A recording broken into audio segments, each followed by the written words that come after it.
Bonjour à tous, bienvenue pour ce nouveau live caméo. Pour une fois, je suis pas en compagnie de Lauriane. J'ai le plaisir, par contre, d'être accompagné de Lauriane, de Laura. Ouais, tu vois, tu vois comment L'habitude, ça l'habitude. commence. Non, mais on est dans la thématique, tu vois. On est dans la thématique de la fatigue de fin d'année, parce que je me vois justement faire plein de petites erreurs comme ça, manque d'attention, etc. Mais voilà, c'est le sujet du live d'aujourd'hui, justement, comment prendre soin de soi pendant les fêtes. Laura, bienvenue pour ce live. Merci Julien, je suis ravie d'être là. Donc, pour les personnes qui ne te connaissent pas, tu es donc psychologue, tu es sexologue aussi, tu es plein de choses. Pour ceux qui voudraient en savoir plus, tu avais fait une interview, pour le podcast de Caméo au sujet des couples neuroatypiques, enfin la relation entre en tout cas des couples entre profils, neuroatypiques. C'était passionnant, on a eu plein de retours super. J'en ai eu un hier justement à ce sujet, comme quoi: «Ah j'adore, c'est trop bien qu'elle soit de retour». Voilà donc, écoute, merci, d'être là aujourd'hui avec nous. Merci de me recevoir. Voilà, on petit à petit, alors généralement les gens mettent un petit peu de temps à rejoindre le live. Je surveillerai le chat et puis, si OK. jamais vous avez des questions, voilà, s'il y a des questions en particulier, n'hésitez pas, je les poserai à Laura. Si aussi vous avez des témoignages, si vous voulez partager des choses avec nous, que ça soit, des expériences, votre vécu par rapport aux fêtes, votre état de fatigue, en cette fin d'année, surtout n'hésitez pas à la partager avec nous. Et puis je pense qu'on va attaquer tout de suite. Laura, j'ai envie de te poser cette question. Toi, comment ça va en cette fin d'année? Alors, vaste question. Merci de la poser. Déjà, c'est très, très gentil. Généralement, nous, au travail, c'est l'inverse. On demande aux gens s'ils vont bien, mais on nous demande quand même de temps en temps, mais c'est quand même, plutôt rare. Écoute, un peu sur les genoux, là, je vais pas te mentir, le cerveau est un petit peu en train de pédaler dans la semoule, mais le moral est bon et juste, fatigue, quoi. Les dernières semaines avant les fêtes sont un peu, ch voilà. OK, donc assez intense. Alors attends, on me dit que sur Instagram, ça ne fonctionne Ah pas mince! dans l'oreillette. Ouais, et il y a peut-être un petit, alors dites-le nous pour ceux qui sont déjà sur le live. Je sais que Colline, qui est dans l'équipe, de Cameo, hein, tu regardes ce live. Est-ce que le son de Laura est OK? Parce que de temps en temps, j'ai des espèces de petits échos ou de petits, on va voir. Mmh. Bon, on va continuer. Mais effectivement, ouais, cette fin d'année, elle a l'air un peu challengeante, pour, beaucoup de monde. Moi, je suis un peu, pareil.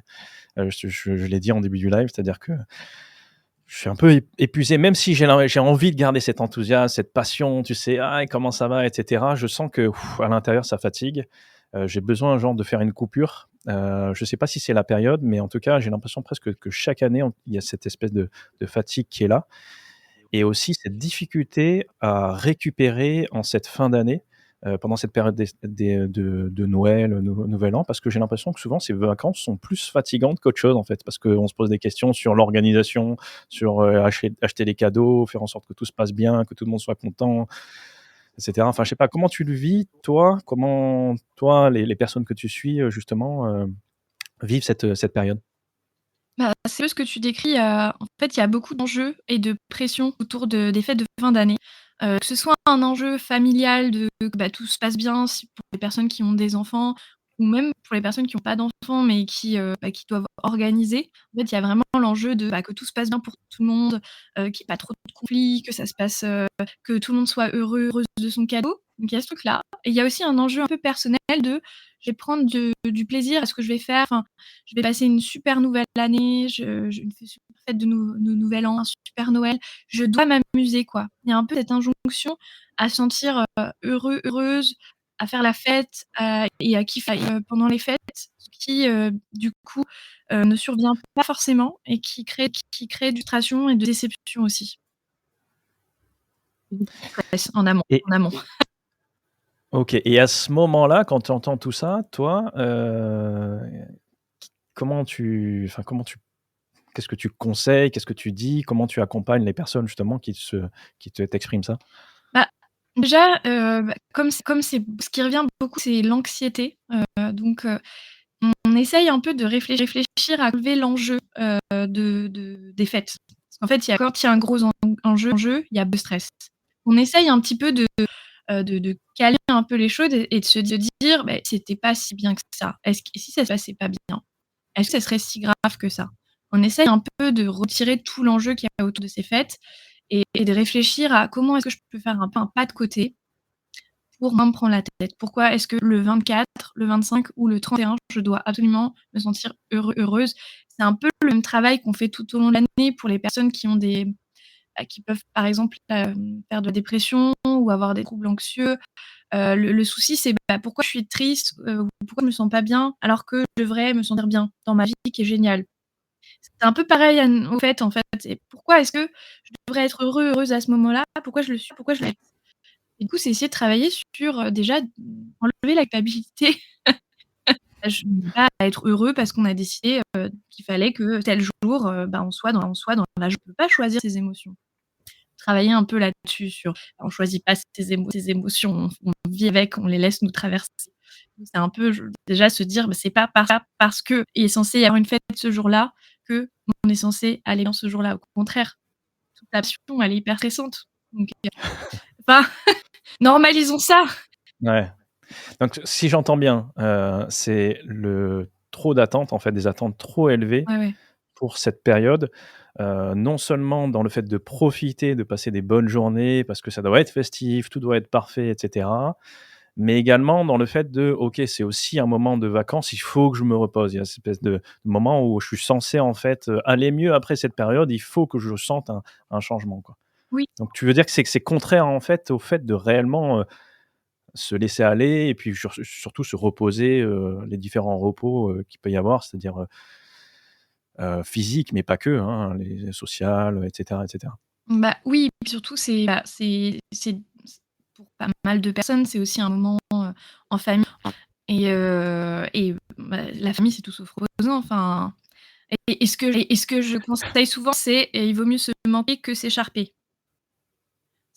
C'est-à-dire, y aller peut-être moins longtemps que ce que vous faites d'habitude, se manquer quand que rester trop longtemps et enfin ou que tout le monde soit là trop longtemps, la personne qui organise chez elle, que les gens restent moins longtemps, heu et qu'elle: «Oh là là, c'était trop court», que plutôt qu'on reste une semaine avec tout le monde à la maison ou chez, la famille, pendant une semaine, qu'à la fin on soit sur les genoux, qu'il y ait des conflits partout, qu'on n'en puisse plus. Parce que ça, il y a aussi de ça, c'est pas reposant. OK, OK. Alors on me dit qu'il y a un Ah, petit bug avec, ton son. Effectivement, ah c'est mince! ça que j'avais en tête. Je pense qu'il y a une espèce de,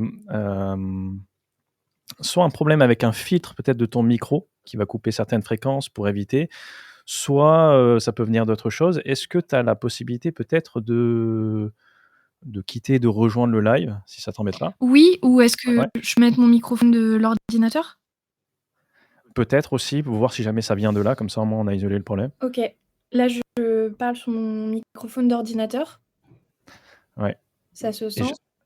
et je sens alors il y a une baisse de qualité au niveau du son, au sens, pour le son, mais par contre il y a plus, cet effet de coupure en fait, dans ta voix. Je pense qu'il y a un filtre, dans ton micro.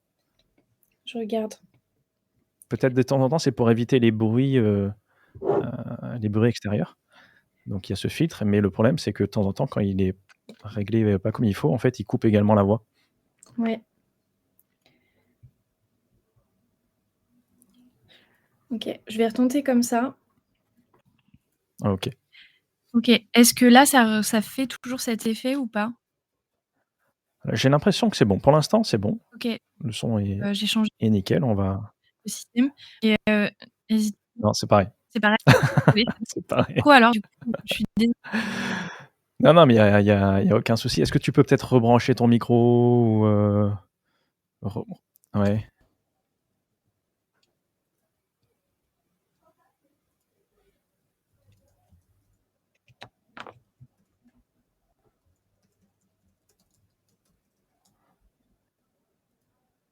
OK, je l'ai j'essaye de le recalibrer et là, comme ça, est-ce que ouais. c'est ou c'est pareil? Mmh, mmh. J'ai l'impression que ça bug encore un peu, hein. Oh mince, je suis désolée. Est-ce que peut-être, ouais, je laisse le micro de Laisse l'or le micro de l'ordinateur, c'est pas très grave. Désolée pour la qualité, hein. Mais c'est pas grave, l'important c'est qu'on entende, ce que tu as à nous dire. Donc OK, une période un petit peu particulière où de temps en temps on se force aussi à rester dans des endroits qui peuvent nous fatiguer. Peut-être aussi il y a une partie où on anticipe des remarques, des aussi des relations qui sont peut-être à travailler pour certains cas. Est-ce que c'est quelque chose qui est fréquent? Est-ce que tu entends souvent: «Ouais, j'ai peur qu'on me fasse des remarques sur, mon physique, sur, sur mes choix et cetera». Est-ce que c'est des périodes qui sont particulièrement stressantes, pour Oui. pour les gens que tu suis? Ouais? Ah mais oui, oui, complètement. On refait des fois, on refait des conversations. Non, parce qu'on essaye d'éviter de trop, projeter, mais on va préparer mentalement les personnes. J'ai des personnes qui viennent, qui prennent rendez-vous exprès, la semaine avant Noël, pour se préparer mentalement à comment ça va se passer dans la famille. Parce que oui, c'est un lieu où il y a des gens qui prennent des libertés que ces personnes ne prendraient pas, dans d'autres cadres qui seraient, par exemple, au travail, quoi. Des Mmh. remarques sur le physique, ça c'est le truc sur lequel on travaille le plus. Ah ouais? Oui, oui, oui, le poids, «Ah, tu te resserres, ah, tu veux de la dinde». J'ai des personnes qui déjà même en juillet-août, pensent déjà à comment ça va se passer à Noël avec les membres de la famille qu'il ou elle voit une fois par an. OK. Donc pour te dire que vraiment, ça peut être très, très, très anxiogène ce genre de remarques. Et à ce moment-là, qu'est-ce qu'il y a à faire? Parce que bon, ces remarques, elles existent, effectivement. Oui. On a, je pense, tous dans la famille un oncle, une tante ou peu importe, qui va nous envoyer des pics ou qui envoie des pics à des personnes, pendant le repas. Qu'est-ce que toi tu conseillerais à ce moment-là? Alors, il y a plusieurs approches parce que du coup, en psychothérapie, on part du principe que la seule personne qu'on peut changer, c'est soi. Mais, je peux décemment pas dire à quelqu'un, je «Change-toi, c'est ta faute si tu reçois des remarques», parce que c'est pas la faute de la personne et puis des fois aussi c'est la faute c'est la faute de l'environnement dans lequel la personne, elle est. Donc c'est comment est-ce qu'on va survivre à cet environnement-là? A priori, la personne est habituée parce que, tonton, tata, le parent, qui a ce genre de remarques, les a généralement toujours eues. Donc la première chose à faire, c'est pas être là trop longtemps parce que, même si on essaye d'y résister, même si on c'est ce que je te disais tout à l'heure, déjà, on va essayer de pas être là trop longtemps parce que même avec des outils pour essayer de bloquer ce genre de remarques ou d'essayer de passer au-dessus, il y a un temps où c'est trop, quoi. Donc déjà, première chose en amont, essayer de pas être là trop longtemps. Deuxième chose, 2e étape, c'est, si on peut poser la limite à l'autre, le faire, en sachant que l'autre pourra quand même dépasser cette limite et en avoir rien à faire, mais que pour soi, on l'aura fait au moins une fois. Mmh. C'est-à-dire dire à la personne, par exemple: «J'ai vu passer ça sur Insta, je trouvais ça génial, la règle des 30 secondes. Si ta remarque sur mon physique, peut s'arranger en 30 secondes, ben, fais-la moi, sinon ne le dis pas. Donc si j'ai un truc entre les dents, hop, tu me le dis. Si tu trouves que, j'ai, 100 grammes en trop, enfin, si j'ai des kilos en trop, bah, tu te tais. C'est pas un Mmh. truc qui peut changer en voilà, si j'ai rentré ma jupe, enfin dans mon voilà et ben, dès que je dis-le moi, mais sinon, si mes vêtements ne te plaisent pas, tais-toi. Voilà, Mmh. ce genre de choses. Si ça s'arrange en 30 secondes, fais la remarque à la personne, sinon tais-toi. Et Déjà ça. ouais, déjà ça, effectivement. Est-ce que, c'est quand même compliqué, pour, des personnes qui nous Ouais. atteignent en particulier, avec qui on est particulièrement sensible, quand c'est un membre de la famille qu'on a vu et cetera, avec qui on a grandi, entendre des remarques, être capable d'avoir assez travaillé sur soi pour pouvoir tenir ce genre de propos, parce que souvent c'est des personnes qui vont nous déstabiliser, hein, c'est le sujet d'ailleurs, hein, donc Mais oui, oui. Non, je est-ce que, sais bien. voilà, est-ce que c'est efficace? Est-ce que toi tu as pu, voir des Non. Non, c'est ça ça le fait truc. juste du bien de le dire. Ouais. Je pense que ça fait juste du bien d'exprimer à la personne qu'on n'est pas OK. En fait, ça fait juste du bien de pouvoir exprimer sa limite et de se dire: «Oh, mais je lui ai dit non. Ça fait, 20 ans Mmh. que, elle me casse les pieds à Noël avec le fait que je me resserve. Là, je lui ai dit que ça suffisait, quoi». Évidemment, la personne, peut continuer de dépasser la limite. La seule chose, c'est qu'on a pu exprimer sa colère. On a pu dire: «Bah, écoute, je on parle enfin, je recommande pas mal la communication non violente, mais c'est pas de la magie, quoi. Enfin, Mmh. c'est pas OK. parce que je vais dire à la personne: «Écoute, quand tu me fais une remarque sur mon physique ou quand tu me fais une remarque sur, mon travail, que tu me dis, bah, tu es encore au chômage, ben, ça me fait de la peine, ça me met en colère. Donc si tu pouvais éviter de le faire, ça serait bien». Bon, bah, la personne va quand même peut-être continuer, mais au moins, en fait, on se sera départis d'un poids. Maintenant, je comprends que ça puisse être très compliqué quand on a été habitué, à ne pas poser les limites, qu'on a été face à des personnes qui ont effracté nos limites régulièrement, de pouvoir le faire. Donc, c'est vraiment le fait de pouvoir se sortir de la situation, donc soit pouvoir, justement sortir dans sa tête et je recommande, cette stratégie que j'ai découvert dans le livre de, mince, je n'ai plus son nom, mais c'est dans Tant pis pour l'amour. Elle parle de la stratégie de la méduse sous Xanax. Trop bon. Vas-y. C'est quoi ce nom? Déjà rien que le nom il est sympa. Oui, donc c'est dans voilà, Tant pis pour l'amour. Elle parle face aux personnalités toxiques de cette, stratégie pour y survivre. Donc la première stratégie, c'est fuir, enfin déjà, mais si on ne peut pas. La deuxième stratégie, c'est la méduse sous Xanax, bah, comme son nom l'indique, la méduse sous Xanax, déjà une méduse, elle se laisse un peu flotter dans le courant de l'océan. Il y a rien qui la traverse, quoi. Mmh. Et sous Xanax, elle est vraiment genre détendue, quoi. Donc c'est, «Ah, tu te resserres, 2 fois, des marrons? Ah oui, Mmh. OK». On ne répond pas, on ne rentre pas dans le jeu de la personne. Voilà. Si vous sentez un peu l'énergie de dire, «Qu'est-ce qui a fait que tu t'es sentie, suffisamment à l'aise pour me dire ça?» ou, «Ah, c'est marrant que tu te permettes de dire ça» ou, que voilà, là, c'est si on au niveau supérieur, mais sinon juste, Mmh. on ne répond pas, quoi. On se laisse flotter dans le courant et on essaye d'être vraiment à distance, mais c'est très dur, enfin, je veux dire, c'est pas quelque chose de naturel, hein. Mmh.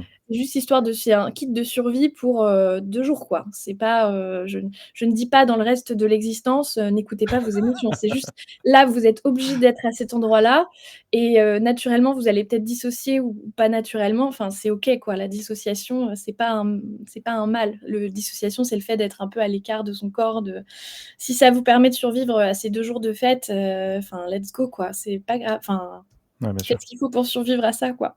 Ouais. De temps en temps, on est tellement enfin, peut-être notre, sens de l'injustice, en fait, est tellement titillé qu'on a envie de répondre, on a envie de continuer la discussion, mais enfin, en tout cas, d'initier une discussion, là où, finalement, on s'aperçoit qu'il y a absolument aucune, discussion à avoir.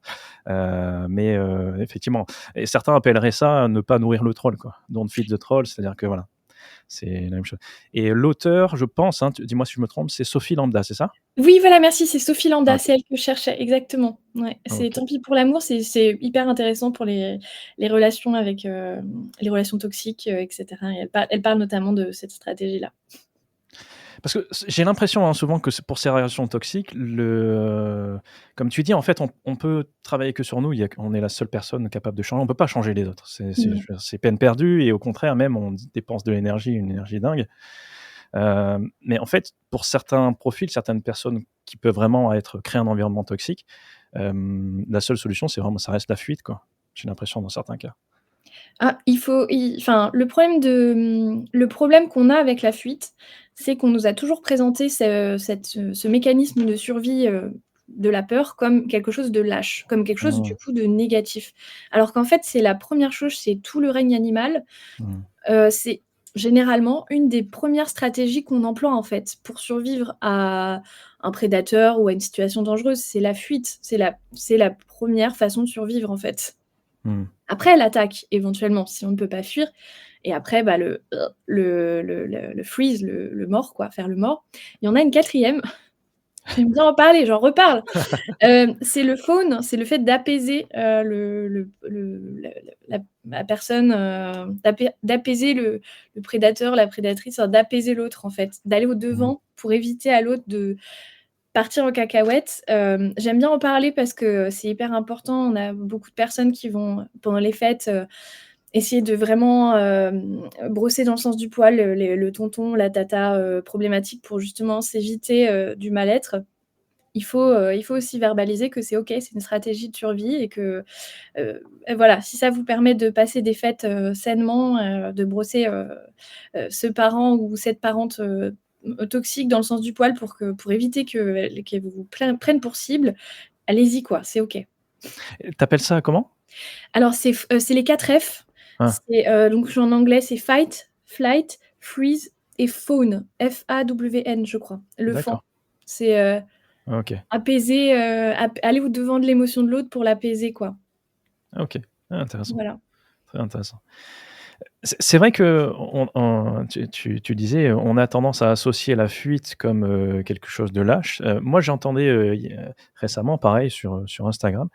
Il y avait un compte sur les sports de combat et cetera et il y avait un des élèves d'un des maîtres, qui lui posait la question: «Qu'est-ce qui se passe s'il y a quelqu'un qui te cherche des embrouilles?» Et en fait, il disait: «Beh, rien, je fuis en fait, parce que si je sais pas si jamais il est armé ou pas déjà et puis même si jamais je me bats, ça me retombe dessus en fait. Est-ce que vraiment la situation, je serai en fait perdant dans tous les cas. Donc il vaut mieux que je fuis en fait.» Et donc entendre quelqu'un qui a les capacités quand même, des capacités physiques, qui est habitué à combattre et cetera, te dire que, beh, non, si jamais c'est pas une situation dans un cadre sportif, dans un cadre, justement où on est là pour, se dépasser physiquement, sportivement et cetera, je vais pas chercher, à combattre la personne. Je trouvais ça assez instructif justement, tu vois? Bah, ouais, je suis contente que ça enfin, je suis contente, que ça existe et que de plus en plus de personnes puissent communiquer là-dessus parce qu'effectivement, enfin, je trouve ça dommage de dévaloriser les personnes parce qu'elles ont utilisé certains mécanismes pour survivre qui est enfin, c'est le 1er quoi, c'est le plus c'est le plus basique du règne animal donc pourquoi, chez nous, ça serait un truc, honteux quoi? Mmh. Donc très contente, ouais, bah, très bien, tant mieux. En même temps, c'est pas enfin, en même temps, c'est logique quoi. Enfin, effectivement, on sait pas ce que l'autre est prêt à faire, en cas de combat quoi. Oui, puis on n'a rien à y gagner en fait, surtout, je veux dire dans tous les cas, on est perdant. Qu'on en ressorte, même indemne nous-mêmes, mais si jamais, normalement si tu fais des sports de combat, tu pas le droit, enfin de te battre, ça tu peux avoir des gros problèmes, vis-à-vis de la loi, parce que justement tu t'entraînes dans un sport de combat et cetera. Enfin, je sais pas si c'était encore le cas, mais c'était le cas à l'époque où moi j'en faisais pas mal. Donc Mmh. c'était quelque chose dont on parlait assez fréquemment. OK, donc là, on a parlé de ces moments festifs, ces repas de famille et cetera. Il y a une autre fatigue aussi qui survient en fin d'année, c'est souvent, le bilan de fin d'année. Quand tu es entrepreneur ou pas, hein, d'ailleurs, que tu regardes derrière toi pour voir qu'est-ce que tu as, mis en place, jusqu'à maintenant. Et de temps en temps, tu as même pas le temps de le faire, que tu es déjà dans le regret de pas avoir fait assez avec ton année.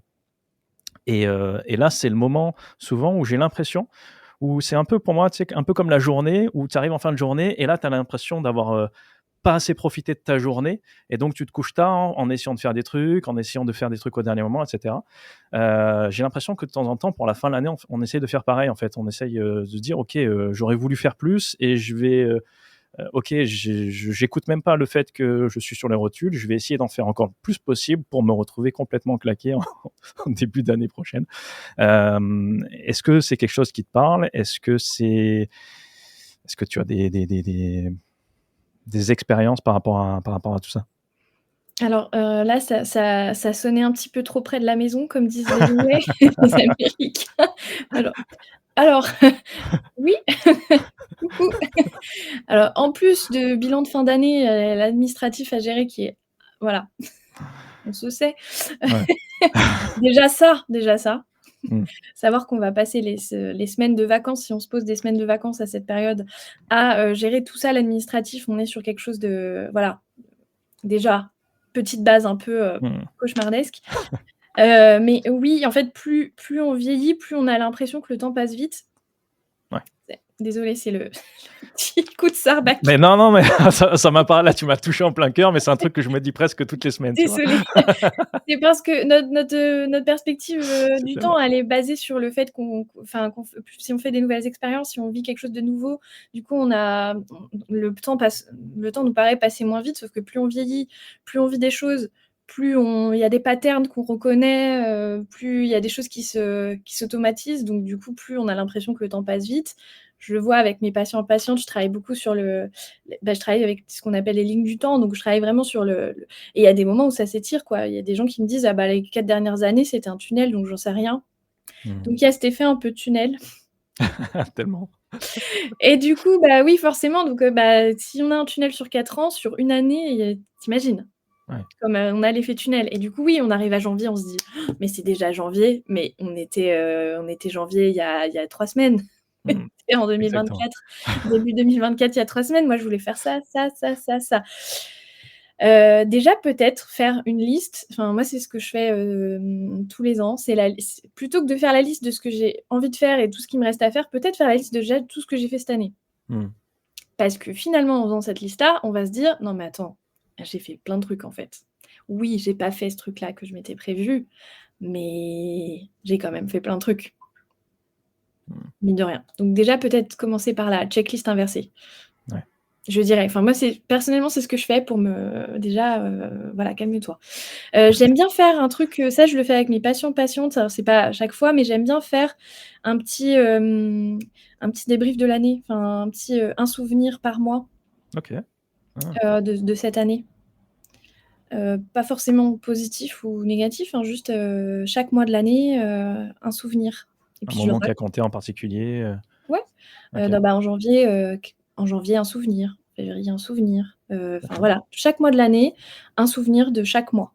Pour se rendre compte un peu plus du temps qui a passé, de tous ces mois qui se sont déroulés, aussi. Pas forcément en lien avec leur entreprise, mais vraiment de se dire: «Bah, voilà, j'ai vécu ces expériences-là». Je pense que c'est peut-être aussi le moment de alors c bon, je sais qu'administrativement, c'est pas le moment de décrocher, mais est-ce que Mmh. c'est peut-être le moment de se dire, je et si je vivais un truc fun en fait, à cette Mmh. période-là? Mais un truc qui me fait envie, pas un truc où je dois être heureux, être heureuse. Je fais pas un truc le 31 forcément, je peux faire un truc le 29. Est-ce que je peux avoir du fun dans ma vie, un jour dans cette année? Mais alors, je moi, je te répondrais que si tu as une activité qui est assez fun, tu vois? Mmh? Enfin, je vais prendre mon exemple parce que c'est celui que je Vas-y. connais le mieux.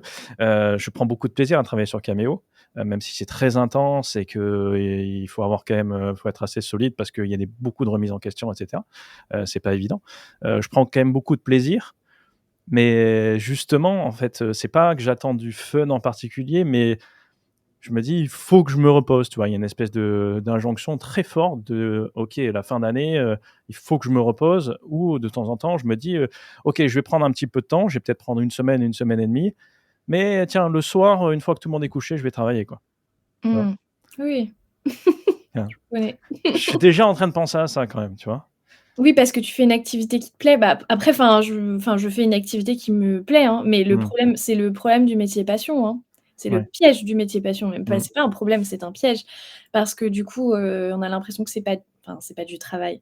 C'est du travail, mais on a l'impression que c'est plaisant de le faire et bien sûr que c'est plaisant de le faire, mais en fait on tombe dans le piège de direct parce qu'en fait on a besoin de repos, on a besoin de ressources de se ressourcer, on a besoin de se reposer, les 2. Besoin de faire des choses qui nous font du bien, qui nous donnent de la force et on a besoin aussi de juste rien faire. Donc, est-ce que ça serait pas le moment, la fin d'année, enfin, moi c'est ce que je vais faire, je vous invite peut-être, voilà, à sanctuariser du temps pour l'année à venir, des semaines de repos. Parce qu'en fait, oui, enfin, Mmh. si on va se reposer une semaine là, là, à la fin de l'année, mais en fait, depuis quand on n'a pas été en vacances, en fait, avant? Parce que là, moi, j'ai pris 2 semaines, mais en fait, ça fait depuis combien de temps que je bosse, en fait? Mmh. C'est pas OK du tout Ouais, ouais, bien sûr. et en plus, moi, c'est en plus d'autant plus hypocrite que toi, que c'est que je vais dire à mes patients, patientes, il y en a certains, certaines qui sont en burn-out et je leur dis, «Non, mais c'est OK de se prendre du temps pour soi, reposez-vous, machin». Moi, depuis, depuis 6 mois, toutes les semaines. C'est hyper hypocrite, quoi. Donc je me suis dit: «Dans 2025, on va sanctuariser du temps, toutes les X semaines, on prend au moins 3 jours, on prend au moins une semaine enfin on prend au moins 3 jours, on prend au moins une semaine, quoi». Mmh. Vous voyez ce que vous pouvez. Je sais qu'en tant qu'entrepreneur, voilà, les vacances, c'est à notre charge, donc Mmh. on peut pas toujours, la première année ou la deuxième année, mais en tout cas de sanctuariser du temps au fur et à mesure, en fait. Peut-être des petits temps au fur et à mesure, mais du temps quand même, parce que là, en fait, on va rien faire, hein, une semaine pour se reposer, 6 mois de travail, ça sert à rien, enfin. Moi, j'ai l'impression, en fait, que, ce qu'on se dit, même inconsciemment, c'est: «Attends, je vais perdre cette semaine, en fait», tu vois, C'est c'est ça. ça le truc. On a du mal à imaginer qu'en fait, ne rien faire ou en tout cas faire d'autres choses, se ressourcer en famille, arrêter de courir dans tous les sens, traiter des urgences, travailler sur des projets qui nous tiennent à cœur, et cetera. Le fait de ne pas faire ça, on a du mal à comprendre que ça va pas être du temps perdu, en fait. C'est vraiment du repos. J'ai presque envie de te dire que de temps en temps, c'est comme quand tu t'es pas vraiment renseigné sur le sommeil et que tu te dis, bah, en fait, si je dors 4 heures, par nuit, c'est OK, quoi. En fait, c'est du temps perdu. J'entends tout le monde dire qu'Elon Musk, il bosse, il travaille, 4 pardon, il travaille, il dort 4 heures par nuit, alors je vois pas pourquoi je ferais pas pareil, et cetera, quoi. J'ai presque l'impression, tu vois, que c'est un peu ça, quoi. Ah oui, alors que les troubles du sommeil, j'ai une amie, neuropsy, donc c'est le grand combat. Mmh. Le trouble du sommeil parce qu'en fait les problèmes enfin les problèmes de sommeil, c'est ce qu'elle dit tout le temps. C'est vrai. C'est qu'en fait les troubles du sommeil impactent, les symptômes de la dépression et la dépression impacte le sommeil. C'est-à-dire Mmh. que si on a des troubles du sommeil, bah, ça peut développer ou aggraver, de la dépression. Mmh. Donc et quand on a de la dépression, on a du mal à dormir en plus, donc super. Mmh. Le serpent qui se mord la queue, mais en tout Ouais. cas, enfin, en fait, la santé mentale, alors, je sais, la santé mentale, ça parle pas à tout le monde, mais la santé mentale impacte le corps. C'est-à-dire que si vous êtes, en dépression, vos capacités cognitives, donc se concentrer, votre intelligence, votre capacité à développer du langage, enfin, tout ça est impacté, négativement, donc vous allez être, moins efficace. Plus bonus, ben, vous allez être possiblement, bah, si vous êtes stressé, en dépression, votre système immunitaire, il va être moins efficace, donc vous allez être plus souvent malade. Enfin, en fait, le corps s'éteint, quoi. Donc, enfin, Mmh. ça pardon, je suis violente, mais Non, non, mais tout ça, ça tue, en fait. On a l'impression que c'est dans la tête, ça tue. Non, ça tue. Le trop de travail, ça tue. Même si on fait un truc qu'on aime, mmh. le burn-out aussi, enfin le burn-out, ça tue. Mmh.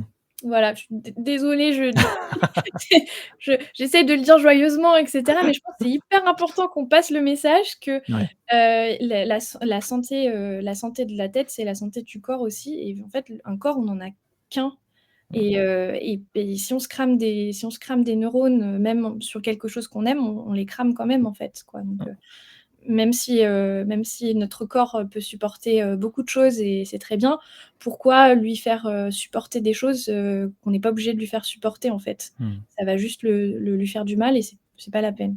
Donc je dirais que je comprends, mais Mmh. dormir, c'est la base. Enfin vraiment si vous retenez un truc de cette intervention, prenez soin de votre sommeil. Ouais. Vraiment, c'est la base de votre journée. Mmh. Il y a des recherches vraiment qui sont passionnantes, à ce sujet, ça avance tellement, on voit à quel point c'est fondamental, en fait, le sommeil. Enfin, les capacités que tu as dans la journée, elles sont vraiment étroitement liées, complètement liées, en fait, à la qualité du sommeil que tu vas avoir, en fait. Donc c'est vraiment quelque chose qui est fondamental à faire. Ça paraît naturel, ça fait bizarre de dire comme ça, mais moi j'ai passé des années de ma jeune vie d'adulte, quand je jouais énormément aux jeux vidéo, Mmh. à faire des nuits blanches et à arriver en cours, complètement, enfin avec des situations un petit peu bizarres, quoi.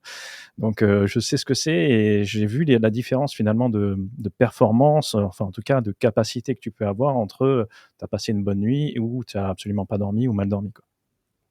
Mmh. Ce qui me fait bizarre quand même, c'est que j'ai l'impression qu'il y a une espèce de cycle dans laquelle tu t'éteins, comme tu dis. Le corps te rattrape, tu chopes un gros truc, tu es vraiment malade, tu es obligé de prendre soin de toi. Tu le fais, espérons. Et après, tu reprends des forces petit à petit parce que tu es quand même tellement tiré que tu mets plus de temps finalement à récupérer. Et une fois que tu es sur une bonne dynamique, là, tu refais la même en fait. Moi, c'est un truc, tu vois, genre, vas-y, jusqu'à épuisement, je vais y aller, quoi. Comment tu fais finalement à te dire, et j'ai l'impression que c'est ce que tu nous as dit, en 2025 justement, tu vas mettre des temps de repos. C'est peut-être la solution que tu as envie de nous parler, mais comment tu fais à te dire: «OK, à ce moment-là, je sais que je vais avoir besoin d'un temps de repos»? Est-ce que tu les planifies en avance? Est-ce que c'est vraiment parce que les signaux sont pas vraiment très clairs, tu vois? Moi, en ce moment, ils sont Mmh. clairs parce que, tu vois, j'ai du mal à faire des phrases compréhensibles. Donc pour moi, ils sont très clairs, tu vois? Des fois, je cherche mes mots et cetera. Mais avant d'arriver à ça, est-ce que, voilà, est-ce qu'il y a une méthode en particulier pour se dire: «OK, là, je sais que je vais devoir m'arrêter, dans pas longtemps» ou en tout cas, c'est déjà prévu dans mon planning? Bah, je dirais que ça passe par, déjà se connaître. Alors, il faut savoir parce que là, je sais que cette période-là, enfin, en tant que thérapeute et en discutant avec d'autres thérapeutes, alors là, je me base, sur, mon expérience de personnelle, donc c'est pas des voilà, mais c'est vraiment une période difficile là. La Mmh mh. période de novembre-décembre, c'est vraiment une période, souvent difficile. On voit qu'il y a des cycles qui se répètent où il y a vraiment une chute pour tout le monde.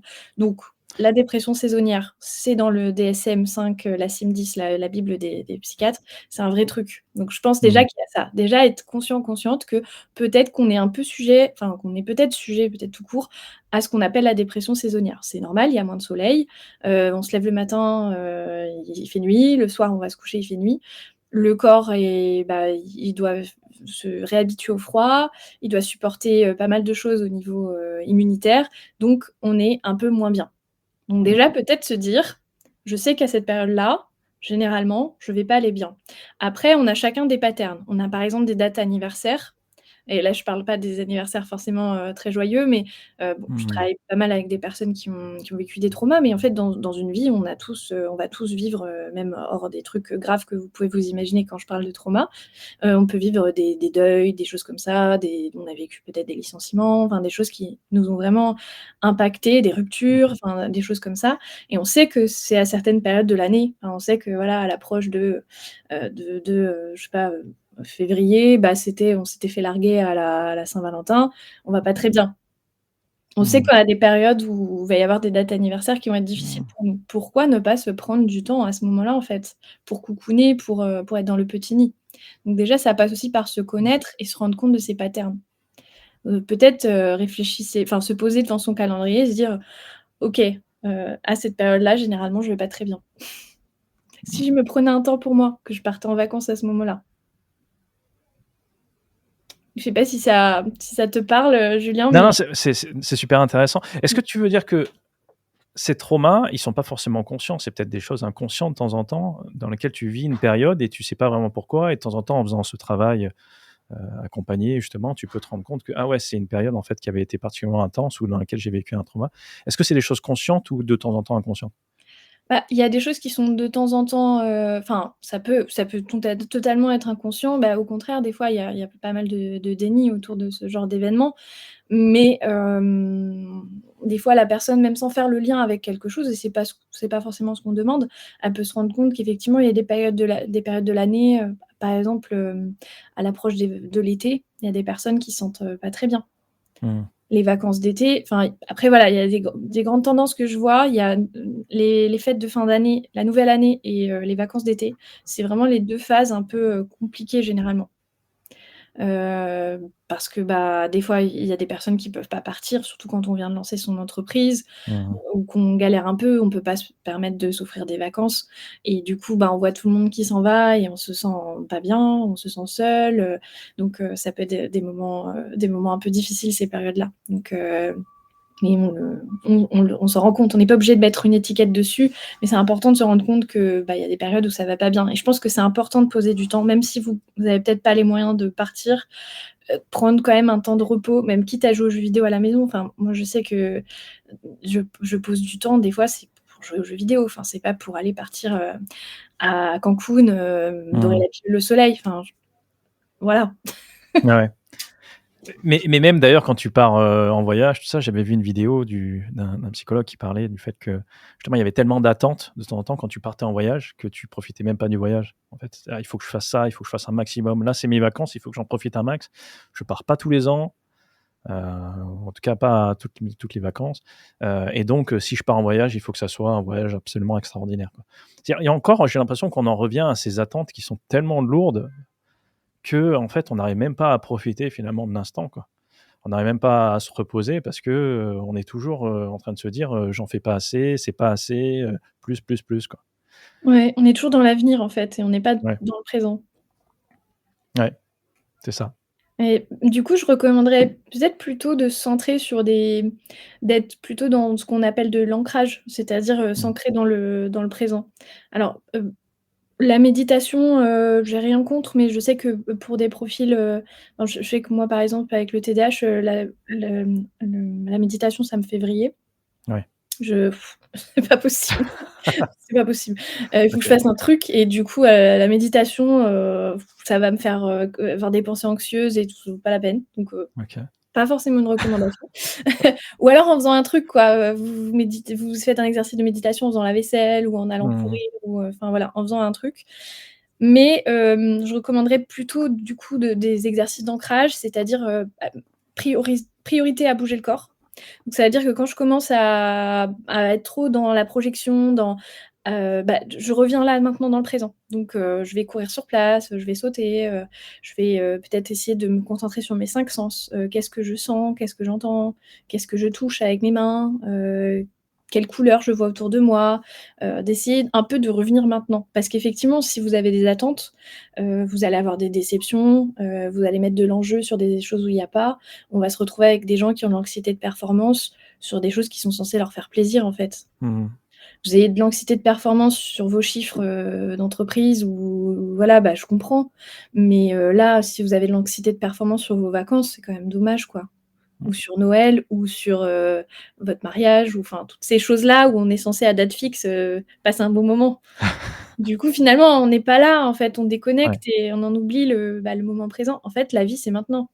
Mmh. Enfin, c'est un peu non, mais je sais que Non, c'est non, un c'est vrai, peu c'est vrai. bizarre à dire, mais là, Ouais. la vie, c'est maintenant. Les expériences que vous faites, maintenant, c'est ça qui se passe, en fait. C'est pas ce que vous allez projeter, c'est ce qui se passe, là, tout de suite dans votre corps, en fait, ce que vous ressentez là, maintenant, quand vous êtes en train d'écouter cette vidéo ou pendant que nous, on est en train de parler, quoi.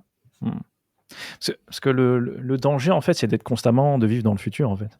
De vivre dans l'attente, de pas profiter aussi des accomplissements que tu as fait jusqu'à maintenant. Comme tu disais, le fait de faire un petit bilan et moi, j'ai bien aimé ton idée de faire un débrief à la fin de l'année et d'essayer de sortir un souvenir par mois.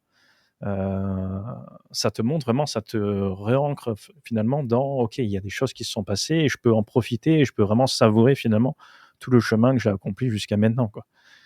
Et profiter. Parce que c'est vrai que souvent, en plus, quand on a une entreprise,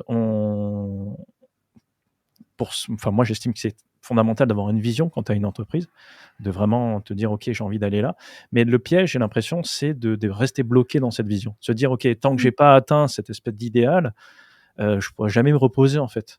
Ça sera jamais suffisant, en fait». Moi, j'ai un peu ce côté-là. J'en ai discuté avec Marie-Laure, qui me suit justement, qui justement me disait, ouais, c'est OK là, tu vois? Est-ce que tu as regardé un peu, ce que tu as fait jusqu'à maintenant, ou tu veux continuer à foncer dans le mur et puis te enfin, je veux dire, j'ai des moments où vraiment, comme tu disais, c'est-à-dire mon corps m'a rattrapé, je suis tombé malade, bien de manière bien forte et c'était un peu, j'avais l'impression que c'était des signaux pour me dire: «OK, là, tu en fait, tu as complètement, tu tu as vidé tes batteries, mais complètement, en fait». Je veux dire, on le fait pour nos appareils sans problème, hein, quand ça rouge et que ça clignote, enfin même on le fait avant, hein, quand c'est jaune déjà, on s'inquiète qu'il y aura pas assez de batterie, pour Mmh tenir, mh. toute la journée. Donc on va le brancher et c'est OK, on va rien faire avec. Mais nous, c'est genre, on n'a pas enfin je en gros, en te disant ça, j'ai presque envie d'inventer un dispositif qui qui te montre ton niveau de batterie, tu sais, dans la journée. J'adorerais. Franchement, ça serait marrant, quoi, tu vois? Je sais pas si jamais, tous les capteurs qu'il y a aujourd'hui pourraient, tu vois, en fonction des différentes mesures qu'ils prennent, t'afficher vraiment ton niveau de batterie et de temps en temps te dire que: «OK, là, par rapport, à la qualité de ton sommeil, au nombre d'heures que tu t'es accordé sommeil, en fait, tu commences déjà ta journée avec, tu es presque, dans le jaune». Donc Mmh. aussi tu vas adapter, ta journée en fonction de ça et quand ça va atteindre le rouge, n'attends pas d'être dans le rouge pour pouvoir aller, recharger ta batterie, quoi. Voilà, Ça me nouvelle fait idée de penser à business. la théorie des cuillères. Ouais? Tu fais référence à ça? Ou Non, tu connais? j'en ai entendu parler et vas-y, rafraîchis-moi la mémoire. À la base, c'est une théorie qui a été, développée pour parler du handicap. En Mmh. gros, en disant que, on a tous tout un certain nombre de cuillères pour démarrer la journée. Chaque cuillère correspond à chaque activité qu'on doit faire dans la Mmh. journée, s'habiller, se brosser les dents, se réveiller, va correspondre à une dépense de cuillères sur son compte cuillère. Mmh. Et du coup, quand on est en situation de handicap ou voilà, quand on a des troubles neurodéveloppementaux, on va, avoir moins de cuillères en démarrant la journée que d'autres gens peut-être. Quand on est en burn-out, par exemple, on va avoir moins de cuillères, que quand on l'est pas. Et donc du coup, à la fin, on n'a plus de cuillère. On a un Mmh. nombre limité et on peut prendre de l'avance sur la journée d'après, on peut piquer des cuillères à la journée d'après, mais du coup, la journée d'après, on aura moins de cuillères pour démarrer. Mmh. Donc c'est pour nous montrer que notre énergie, c'est quelque chose de fini Mmh. et qu'aussi elle peut dépendre de notre situation, qu'on n'est pas c'est marrant quand je t'entendais, je me disais: «Oui, on veut y aller hors limite, quoi. On veut y aller Mmh. sans limite». Donc on n'est pas dans la toute-puissance, mais on est un peu dans ce truc, j'y vais à fond, je m'écoute pas, je vais y arriver, Mmh. je vais me dépasser. En fait, oui, tu peux te dépasser une journée, mais du coup, tu prends de l'énergie sur la journée d'après et ainsi de suite. Et à la fin, tu vas peut-être commencer ta semaine et tu auras plus de cuillère. Mmh. Donc voilà, je la trouve hyper intéressante cette approche, Mmh. pour se rendre compte que notre énergie, nos capacités, elles sont limitées. Enfin, j'en suis désolée pour les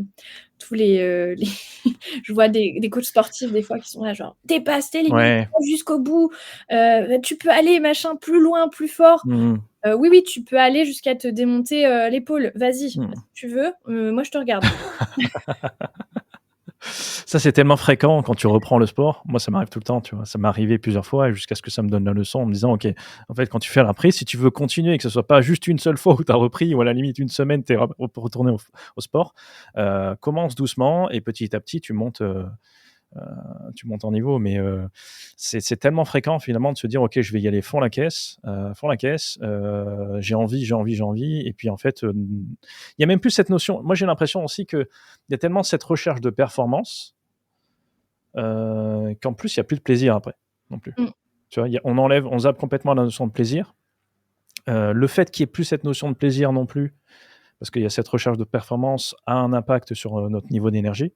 Parce que faire les choses, quand tu as pas vraiment envie, quand tu sais, il y a juste, la recherche de la performance et pas simplement de te faire plaisir, d'être créatif et cetera, finalement sur le moyen et long terme, c'est souvent contre-productif. C'est ça qui est dingue, c'est qu'on a tendance à oublier ça, j'ai l'impression. Tu vois? De se dire: «OK, ce temps que je vais passer à me reposer, cette fin d'année», par exemple, c'est du temps en fait que je vais, enfin, qui est vraiment utilisable à bon escient pour la course, pour le marathon en fait, qui y a devant moi, quoi. C'est pas une course où il faut être arrivé en premier, quoi. Je peux ponctuellement, en fait, j'ai l'impression faire quelques sprints quand il y a des saisons, où j'ai l'impression que je suis en pleine capacité, tout va bien et cetera.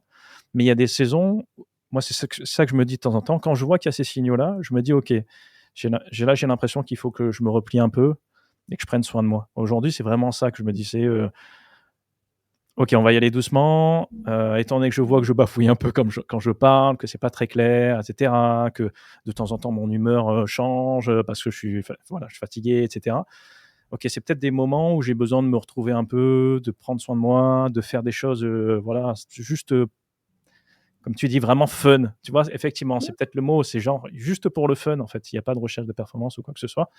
Et c'est peut-être ça m'est consacré qu'à moi, en fait. J'ai pas non plus envie de le partager parce que c'est important que dans mon entreprise, je puisse communiquer sans arrêt parce que sinon j'ai l'impression que les gens vont m'oublier, d'un jour à l'autre. Non, non, ça, ces moments-là, c'est des moments qui me sont pour moi et je reviendrai, et quand je reviendrai, j'aurai retrouvé, en fait, ce plaisir que je peux avoir, cette énergie que je peux avoir d'habitude, pour pouvoir communiquer, partager les choses, et échanger avec les gens, avec qui, que je sers, quoi. Donc mais c'est compliqué franchement, j'ai l'impression de se dire là parce que voilà, il y a ces boucles en fait et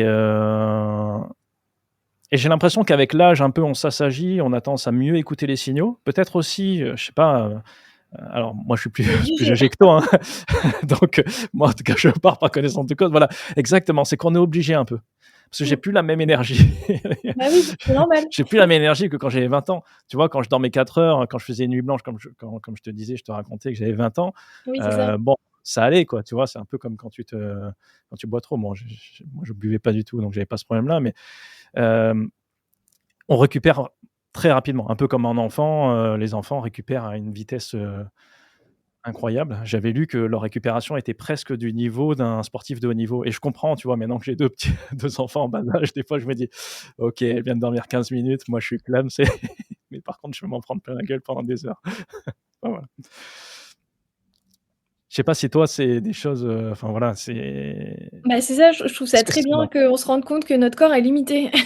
Ça, c'est vraiment c'est hyper important. Le problème, c'est qu'on nous bassine avec le côté, au-delà des limites. Je pense que Mmh. c'est ça le et ce que tu disais aussi, ça m'a fait un peu, ça a résonné vachement avec, bah, tout ce qui est, anxiété de performance, être uti enfin, cette croyance qu'on peut avoir, beaucoup, qu'on nous a bah, voilà, on baigne un peu dans un environnement comme ça, qui nous dit, bah, c'est tu dois être utile pour exister, quoi. Enfin, Mmh. tu vois, c'est enfin, bah, Ouais, la première chose qu'on demande à quelqu'un quand on rencontre quelqu'un, c'est: «Qu'est-ce que tu fais dans la vie? Quelle bien est ton sûr. utilité sur terre? Enfin, quel est Ouais, ton but? ouais, bien sûr.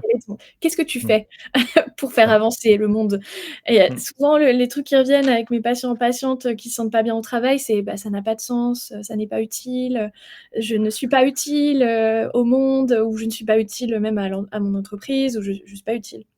Et on a ce truc-là de devoir être utile en tant qu'humain, alors qu'on est quand même enfin, on est quand même une espèce, enfin, comme on n'est pas un marteau, en fait, on n'est pas Mmh. utile. On peut pas, enfin, on peut pas être, on fait des choses parce que ça a du sens pour nous, parce que ça nous donne un but, mais je pense qu'il faut qu'on sorte aussi un peu des fois de cette utilité à gogo et de se dire: «OK, en fait, si vous pouvez trouver des activités», enfin, moi, je sais que cette année, je me suis inscrite à une activité qui me fait du bien parce que je ne suis pas dans un truc de performance. Est-ce qu'on peut retrouver ce truc un peu d'enfant de Mmh. quand on faisait du coloriage et qu'on faisait du coloriage pour faire du coloriage? On faisait pas du coloriage pour avoir une bonne note, pour avoir des compliments, ou on le faisait parce Mmh. que cette activité, pendant qu'on était en train de la faire, elle nous donnait du plaisir. Ou Mmh. quand on joue aux jeux vidéo aussi. Bon, des fois, on peut jouer aux jeux vidéo, je sais que je jouais aussi pas mal enfin ado, mais je joue toujours, ça a un peu un côté, je m'oublie, donc bon, Ouais. des fois c'est utile. Mais il y a ce côté aussi des fois, enfin je vois quand je joue à Zelda, mais c'est trop enfin c'est juste trop beau en fait, on est dans Mmh. un truc de contemplation et en vrai, je vais rien gagner à jouer à Zelda. Au Mmh. contraire, je passe des heures dessus, mais je suis juste en train d'admirer des paysages magnifiques, je vole sur un deltaplane, je fais enfin, je vais chasser enfin des petits bonhommes verts là, je sais plus comment ils s'appellent. Enfin bref, c'est trop rigolo quoi. Je passe du bon temps quoi. Est-ce qu'on peut sortir un peu de cette idée de toujours être utile, toujours être dans une performance, toujours être dans est-ce qu'on peut faire une pause de ça quoi, de être utile pour exister?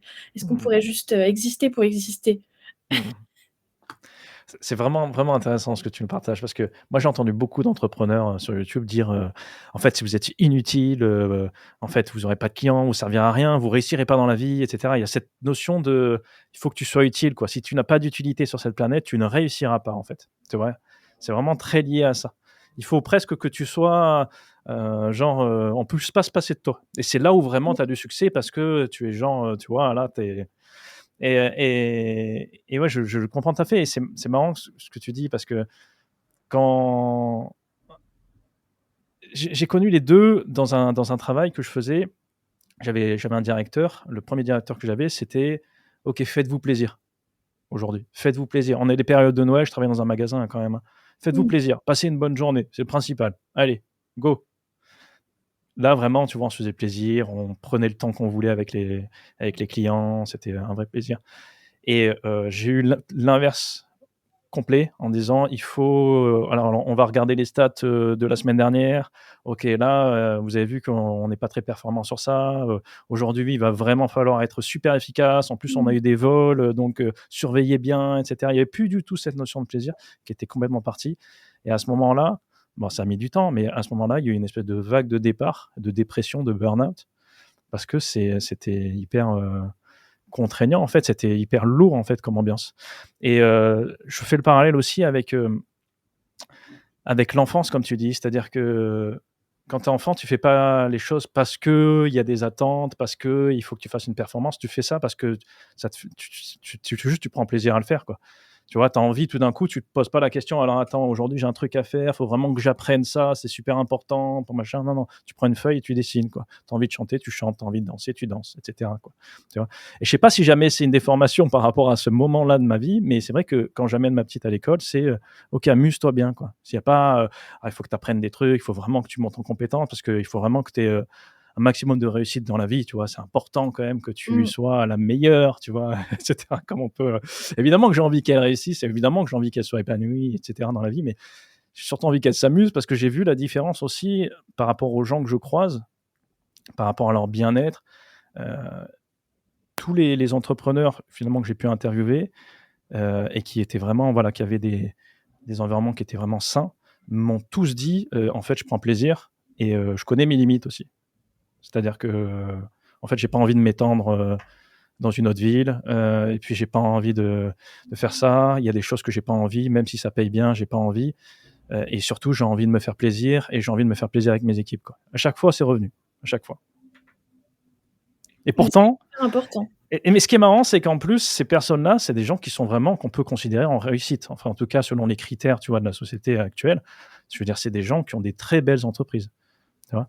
Mais ils ont tous ce côté-là où, je vais me faire plaisir, je connais mes limites et je demande pas à mes équipes ou à moi une surperformance et de toujours faire plus, quoi, jusqu'à épuisement, jusqu'à craquage complet, quoi. Bah, oui, c'est ça, en fait, si on va au-delà de ses enfin, c'est le si on va au-delà de ses limites, c'est une chose à retenir, c'est si on va au-delà de ses limites, on va au craquage, va même peut-être à pire, enfin, Mmh mh. c'est pour ça et puis, on crée aussi un environnement de travail quand on a des personnes qui travaillent pour soi. On crée un environnement de travail aussi qui va amener les autres à être, même, malades, même en mal-être, même enfin, en fait, c'est pas du tout ce qu'on souhaite, quoi, enfin Mmh. et à quoi ça sert de vivre dans un environnement comme ça, en fait? Je me suis toujours posé la question. Après, je sais pas, Quel est qu'est-ce le qu'on y enfin, gagne finalement? quel est le fun dans la vie? Enfin, je pense qu'il y a un c'est ça, c'est le trouver l'équilibre entre des choses qui nous entre le fun et les choses qu'on est obligé de réaliser. Trouver cet équilibre-là et même si on fait quelque chose qu'on aime, même si on fait un métier qu'on aime, ne tombons pas dans ce piège de: «Ce truc-là, ça me définit». Enfin, je sais que moi, je l'ai Mmh. beaucoup en tant que psy, je on en discute avec d'autres psys, on a ce truc-là de: «Je me définis par ma fonction». Mmh. Moi, j'aime bien avoir des espaces où je dis pas que je suis psy, quoi. Je Ça me fait très plaisir, quand je vais à mon activité extrascolaire, de pas dire que je suis psy et Mmh. pendant 2 heures, et ben, on fait l'activité et on est juste des gens qui jouons quoi, en fait. On Mmh. est juste des gens qui s'amusons pendant 2 heures. On n'est pas, Martine RH, Laura, psychologue, Henri, chef de enfin Henri, Mmh. RH aussi, enfin bref, j'en sais rien, mais enfin voilà, juste exister en tant que soi, qui on est à l'intérieur de soi. Je suis très triste pour, justement, ce que tu me disais au début, les gens qui disent, bah, il faut être utile, pour avoir le droit d'avoir sa place sur terre, quoi. Je trouve c'est très triste, en fait. Mmh. Enfin, enfin, je sais que, quand on a cette façon de penser, qu'on se dit: «Bah, je dois être utile pour avoir le droit d'être là», c'est qu'on se dit: «Bah, je vais tout faire pour pas qu'on ait besoin de moi, pour pas qu'on puisse m'abandonner», quoi. Moi, c'est ça que j'entends, quand j'entends des Mmh. gens qui disent: «Faut que tu te rendes utile». Ouais, Ce que j'entends, c'est: ouais, «Bah, c'est vrai. j'ai tellement peur que qu'on me rejette, qu'on m'abandonne, que je vais tout faire pour que les gens ils aient besoin de moi et qu'ils le fassent pas». Mmh. Ben, waouh, chapeau, quoi. Enfin, non, mais c'est genre, Non, non, mais waouh, c'est vrai. c'est Ouais, hyper triste, en fait. ouais. Enfin, je comprends et ta vie, elle doit être hyper stressante parce que tu dois toujours essayer de te donner un max pour éviter ce truc-là qui te fait peur, ben, Ouais. triste. C'est intéressant ce que tu dis parce que justement, tu dis de temps en temps aussi, c'est l'identité qu'on a envie de se donner, en fait. C'est ça qui nous amène, j'ai l'impression, hein, hem, toutes ces attentes, en fait. Parce qu'il faut que cette identité, en fait, on y réponde. Si on s'est dit: «On est des gros travailleurs, on est quelqu'un qui doit réussir, on est un entrepreneur acharné», on est peu importe, toutes les identités qu'on se colle et ça peut aller dans la politique et cetera. Au bout d'un moment, si vraiment on se définit par ça, on va constamment essayer de rentrer dans ce moule de cette identité, en fait. On va pas être libre de, pouvoir penser, une idée complètement opposée peut-être à un parti à laquelle on fait partie ou de se dire: «OK, je suis entrepreneur et j'ai envie de réussir, Heu, mais heu, mais ça n'empêche pas, enfin, moi, ma façon de faire, c'est le fait de prendre du repos de temps en temps et de pas toujours être à fond, tu vois? Parce que justement, on essaie vraiment de se donner ces identités qui nous collent à la peau et après on n'arrive plus à s'en défaire et presque inconsciemment, on essaye de répondre à ces attentes qui sont lourdes à porter. Bah, oui, on est dans une forme de pureté, en fait. Enfin, Mmh. je vais être une pure, bah, je vous parlais de mon une pure psychologue, du coup, je vais être psychologue tout le temps, en fait, non, enfin, on ne s'identifie pas par malheureusement, oui, parce que dans les faits, à chaque fois, quand on se présente: Mmh. «Ah, qu'est-ce que tu fais dans la vie?» C'est la première question que les gens te posent. Mais oui, on n'est pas notre métier, enfin, on n'est pas notre fonction. Même si, quand on est entrepreneur, entrepreneuse, on fait quelque chose qui nous plaît, j'espère. Mmh. A priori a priori, parce que vous allez en bouffer sinon. Quand même. Même si on fait quelque chose qu'on aime, on ne se définit pas par ça. Enfin, je trouve on est Mmh. beaucoup plus que ça, on est beaucoup plus complexe que ça, on est beaucoup plus, on a beaucoup plus de nuances que ça et on n'est pas un métier, on n'est pas une fonction, on n'est pas, on est beaucoup plus que ça. On est aussi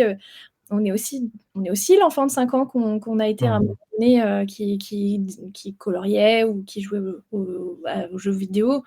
Je suis pas sûre que tu joues aux jeux vidéo à 5 ans, mais mais non, on est aussi cette personne-là et cette personne-là, elle mérite, aussi d'exister quoi, avec, du fun, de l'insouciance, du plaisir. En fait, prendre du plaisir aussi, ben, ça fait partie de notre expérience d'humain, donc faisons ça. Est-ce qu'on pourrait faire ça plus? Mmh. Mmh. Écoute, je pense que c'est une bonne conclusion. Reposez-vous, c'est ça la Reposez-vous, conclusion. voilà, effectivement, reposez-vous là, c'est Mmh. ça, et pensez à vous, quoi. Pensez à vous dans ces moments, essayez de prendre du plaisir, même si de temps en temps, effectivement, il y a des environnements dans lesquels c'est plus dur que d'autres, parce qu'on va être confronté à certaines choses, certaines peurs ou certains comportements avec laquelle on va avoir du mal. J'ai presque envie de me replonger, tu vois, tu l'as cité plusieurs fois, presque en enfance, tu vois, de me dire, insouciance, tu vois? C'est le mot vraiment qui m'a parlé, tu vois? C'est l'insouciance, c'est OK, je vais pas en faire des tonnes, tu vois? Je vais pas en faire toute une histoire, il y a des choses qui sont effectivement pas agréables, mais j'ai juste envie, tu vois, de manière insouciance, de me faire plaisir dans ce moment-là, ou en tout cas de me laisser porter. Parce qu'il y a pas, non plus, voilà, de me laisser porter et de profiter du mieux que je peux, quoi, et on verra, quoi, mais voilà, Offrez j'espère des en tout jouets aux cas, ouais. adultes, enfin, vraiment, Hein? offrez des jouets aux adultes. Je Ouais, recommande vivement, offrez des jouets aux adultes, vraiment, c'est c'est trop ça. bien. Enfin, vous allez voir, quand on était petits, on pouvait jouer avec les jouets qu'on nous offrait. C'était Mmh. trop cool. Là, aujourd'hui, on nous offre, des trucs avec lesquels on peut pas jouer. C'est vrai. Parce qu'un Des livre trucs sur, utiles, tu vois? oui, Moi, j'ai un pote qui m'offre toujours des trucs hyper, je l'adore, hein, tu vois? Lionel, si tu nous écoutes, c'est toujours des trucs hyper utiles, tu vois? Il faut qu'il y ait, la dernière fois, c'était une trousse pour le voyage, tu vois? Avec plein d'accessoires qui étaient, mais tu vois, c'est parce que, ouais. voilà, c'est quelqu'un de très pratique et tout, tu vois? Et c'est marrant parce que après c'est adorable, mais c'est vrai qu'on s'offre moins de jeux. Tiens, vas-y, amuse-toi, c'est un super jeu de société, c'est un super jeu de cartes, c'est un jeu vidéo, on va pouvoir y jouer ensemble, on va pouvoir profiter, tu vois? Il y a des environnements dans lesquels le jeu, on a l'impression que non, c'est plus de notre âge, quoi. Oui, c'est Tu vois? ça, Nous, c'est on est notre sérieux, quoi. âge. Alors que non, en fait, enfin, Mmh. offrez un yo-yo, à un adulte, vous verrez, il va jouer toute la soirée avec. C'est trop rigolo et j'ai une petite suggestion de livre aussi pour survivre Ah, au fait, j'y ai pensé, je l'ai mis de côté. Je vous la partage là, c'est, Psychologie du sentiment d'injustice. Il y a des conseils pratiques, des chapitres même en dehors de tout ça, le livre est vraiment génial. Très pratique, vous choisissez le chapitre en fonction de ce qui vous taraude et il y a des choses, il y a vraiment du pratique. Il y a comment poser ses limites, mais il y a aussi, bah, si c'est pas possible, comment je fais pour, choisir mes combats, quoi. Ce mmh. qu'on a dit en tout début de ces sessions, donc voilà. Psychologie du sentiment d'injustice, j'ai plus le nom, mais vous pouvez le trouver facilement. C'est sur la couverture, c'est quelqu'un qui monte un escalier bleu. Voilà. Alors, je retrouve l'auteur, mais en tout cas, ça a l'air super intéressant. Je sens que je vais le lire Oui, lisez rapidement. ça pendant les fêtes, vous Ouais. allez voir, ça va vous être utile. Je l'ai mis de côté pour le live, je me suis dit que ça allait nous être utile. Mmh. Vincent Tribout. Voilà, merci Vincent Tribou. Bon, bah, super. Écoute, ça sera à lire. N'hésitez pas à réagir par rapport à ce live, à nous partager, même si jamais vous regardez la rediffusion, donc à nous partager, vous, vos commentaires. On se fera un plaisir d'y répondre avec Laura. On se retrouve la semaine prochaine. J'ai pas encore j'ai la date, mais j'ai pas le sujet du live. Ce sera le mardi 17 à 17h. Donc avec Lauriane, on va aborder un des sujets. On va aborder l'entrepreneuriat normalement. Donc, ça sera un sujet en lien avec l'entrepreneuriat. Donc, surtout, n'hésitez pas à nous rejoindre à ce moment-là. Laura, merci infiniment. C'était un vrai plaisir de pouvoir échanger avec toi. Idem. Voilà. Et puis comme tu dis, hein, passez d'excellentes fêtes et à très bientôt. Bonne fête.